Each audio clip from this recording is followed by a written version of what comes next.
Danas ću da vam čitam početak knjige Goti u Bosni, tragom pisma Bošnjaka Hitleru, da razumijete o čemu se radi.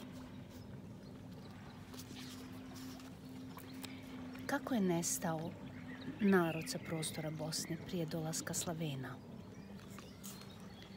Učili su nas, a uče nas i danas, kako su Slaveni došli na prostore Bosne negdje u 6. ili 7. vijeku.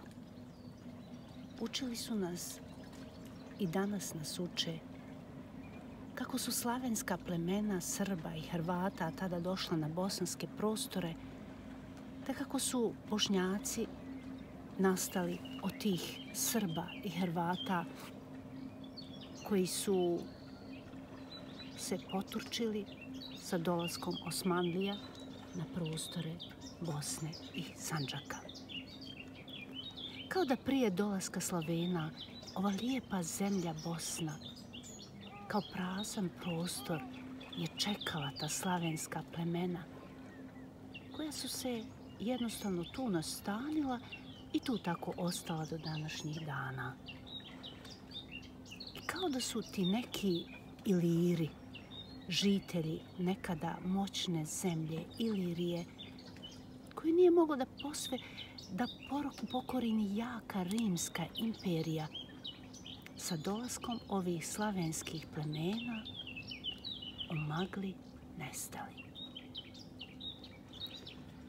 Tako su nas učili i mi smo im u to vjerovali i samo rijetki su se pitali,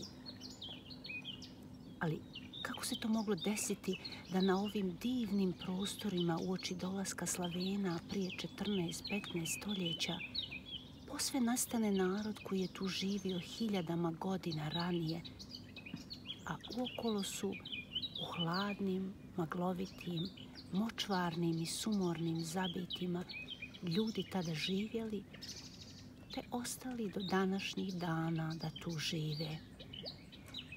Zar je moguće da je jedna zemlja u središtu Evrope, zemlja sa dobrom klimom, plodnim poljima, bogata šumama, rudama, vodama i drugim dobrima, posve ostane bez svog starog stanovništva, a druge hladne zemlje ostanu naseljene?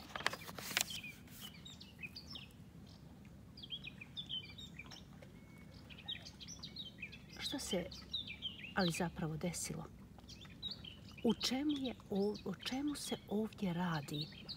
Kako je mogla jedna zemlja koja je početkom naše ere bila provincija moćnog Rimskog carstva, imperija koja je vladala svijetom, ali koja i tako moćna nije mogla posve da pokori zemlju Bosnu, tada zvanu Iliriju, a da eto sa najezdom slavenskih plemena ona odjednom ostane bez svog stanovništva?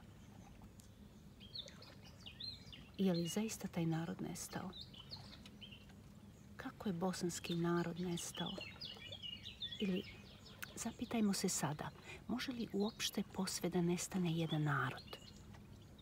Pa i posle atomske bombe na Hirošimu ostalo je naroda, a ne tada kada se gotovo golim rukama ubijalo. Ili uzmimo ovdje za primjer Jevreje. Jesu li Jevreji nestali? Jevreji koji su vijekovima bivali uništavani i nad njima genocidi pravljeni, jesu li nestali? Nisu. Ili Romi, taj vječno putujući narod. Da li je taj narod nestao? Nije. Pa kako je nestao narod Bosne sa dolaskom Slavena? Sigurna sam da se mnogi to pitali, ali da nisu dolazili do odgovora. Zašto?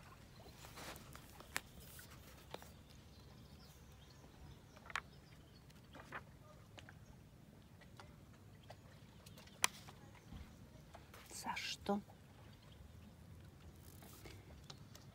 Zato što je veoma malo naučnih radova na našem jeziku koji osvjetljavaju historiju predslavenskog vremena na prostoru današnje Bosne i mi o tom periodu možemo istinu saznati jedino kopajući po sačuvanim dijelima drugih naroda i jezika koji su nas okruživali ili s kojima smo bili nečim povezani, te literature ispisana latinskom i grčkom. Pored toga, mi danas o tom vremenu najviše možemo još naći u knjigama koje su ili prevedene ili napisane na njemačkom jeziku.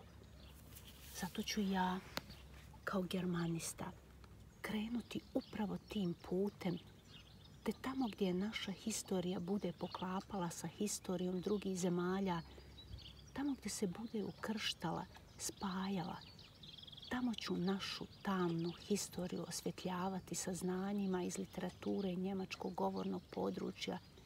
Njihovim sačuvanim i pronađenim zapisima ću se najviše koristiti, hoditi preko njihovih pisanih mostova, a sve kako bi skratila put do istine, hraneći se plodovima znanja i saznanja ozbiljnih naučnika koji su prije mene prešli taj dio puta.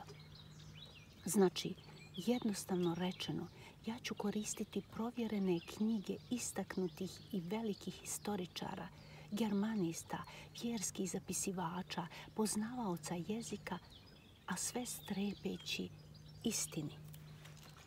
Moj cilj je ovdje iznijeti na vidjelo osnovne činjenice iz raznih historija, zaostavština, iznijeti na svjetlo ono što je vijekovima u tami držano, prećutkivano, ono što se od nas i od drugih krilo.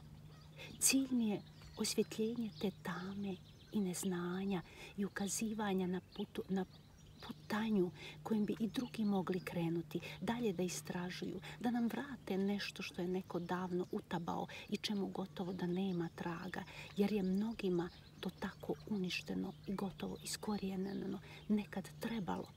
Jednima zarad ličnih interesa, drugima iz straha, trećima usred neznanja. Jer zašto se baš iz naše historije gotsko stanovništvo posve izbrisalo, a istaknuti Bošnjaci 1942. godine u memorandumu Hitleru tvrde da su Bošnjaci upravo Goti? Zašto Bošnjaci tvrde da su baš Goti? I odakle su Goti došli? Ko su oni? Kako su živjeli? Šta su nam ostavili u kulturi? Šta imaju Goti zajedničko sa Bošnjacima? Da li su i koliko Bošnjaci u Drugom svjetskom ratu bili u pravu kada su tvrdili Hitleru da su njihovi preci Goti? Kakva je povezanost jednog starogermanskog vikinškog plemena sa sjevera sa Bošnjacima? Koja je sličnost gotskog arijanstva i bošnjačkog, odnosno bosanskog bogumilstva? Koja je sličnost vufilnog gotsko-biblijskog pisma sa starim bosanskim pismom, bosančicom? Te da li su i zašto mogla ova dva pisma biti jedno te isto pismo, odnosno pismo koje su nastala iz ilirsko-mezarskog pisma? Na ta i druga pitanja će se u ovom dijelu naći dobar dio odgovora. Moram samo još napomenuti da je ovo drugo izdanje dopunjeno novinama te važnim lingvističkim saznanjima. Čitajte. Goti u Bosni, saznajte istinu. Dr. Bisera Suljić-Boškajlo.